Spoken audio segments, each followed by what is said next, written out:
Bonjour, je m'appelle Monsieur Kwaku Adan Sissi et je suis chercheur en finance. Je suis aussi consultant.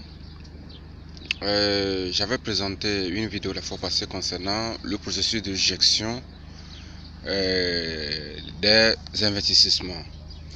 Donc, j'avais présenté la première étape. Rapidement, pour résumer ce que nous avons présenté dans notre première vidéo, nous avons dit que le processus d'investissement couvre 5 étapes. La première étape est de définir l'objectif d'investissement. Le second point est de établir une politique d'investissement. Et la troisième étape est de choisir une stratégie qui doit permettre d'atteindre les objectifs fixés. Et la quatrième étape est de sélectionner les actifs capables de permettre d'atteindre les objectifs. Et la cinquième étape, c'est de mesurer et d'évaluer la performance de l'investissement. Donc aujourd'hui, nous allons présenter la deuxième étape. La deuxième étape qui est d'établir une politique en harmonie avec les objectifs. Cela passe par une décision d'allouer des actifs. C'est-à-dire l'investisseur doit décider de quel actif il doit louer. Cette décision doit passer par une réflexion vraiment mûrie de la part de l'investisseur. Et donc le fonds à investir, l'investisseur doit être capable de les distribuer dans les principaux actifs. Les principaux actifs, nous pouvons dire, il y a les actions ordinaires, nous avons les obligations, nous avons les disponibilités équivalentes et nous avons les hypothèques. Qu'est-ce que nous entendons par disponibilité équivalente? Les disponibilités équivalentes sont des dettes à court terme dont la volatilité est très minime. C'est-à-dire que le prix est moins volatile que s'il s'agit des actifs des actions ordinaires ou bien des obligations. Et donc, les actions ordinaires peuvent être classées suivant actions à grande capitalisation, actions à moyenne capitalisation et des actions à petite capitalisation. Donc nous pouvons trouver ce genre de classe ou bien de groupe dans les pays où les bourses de valeur ont atteint vraiment un niveau très élevé, comme par exemple la bourse de valeur de New York, la bourse de valeur de Tokyo, la bourse de valeur de Londres. Donc c'est ce que nous pouvons citer.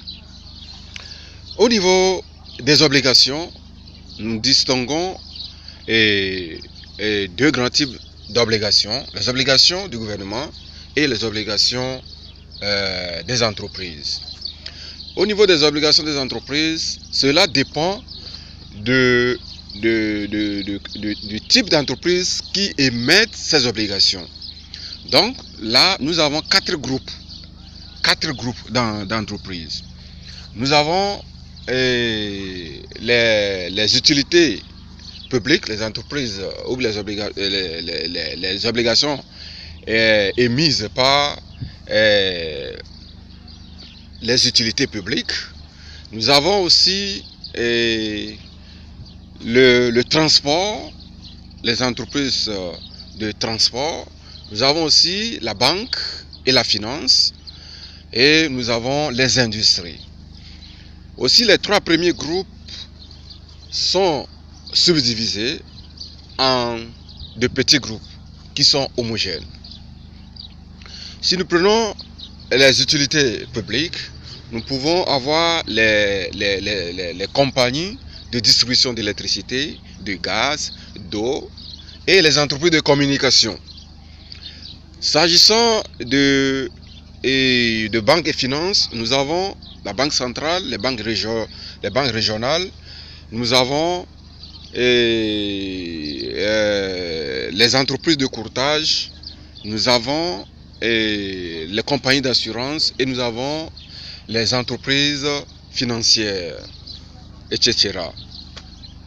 Lorsque nous prenons le transport, nous avons les entreprises, oui, les compagnies aériennes, les compagnies ferroviaires et routières. Et concernant les industries, donc il est subdivisé en des groupes qui sont très hétérogènes. Donc nous avons les entreprises manufacturières, les entreprises minières et les entreprises énergétiques, pour ne citer que ceux-là. Donc c'est en ce qui concerne les obligations, les émetteurs des obligations d'entreprise. Oui, continuons notre présentation. Et au niveau de l'établissement ou au niveau de la mise en place de la politique d'investissement, les acteurs dans le domaine doivent tenir compte de certains facteurs que je peux appeler des contraintes. Nous avons des contraintes individuelles ou bien contraintes de l'investisseur. Nous avons des contraintes concernant la régulation et nous avons les contraintes au niveau des impôts et de la comptabilité.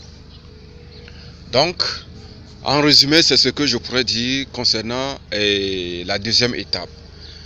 Dans ma troisième vidéo, je vais présenter la troisième étape du processus de gestion d'investissement. Je vous remercie. Merci.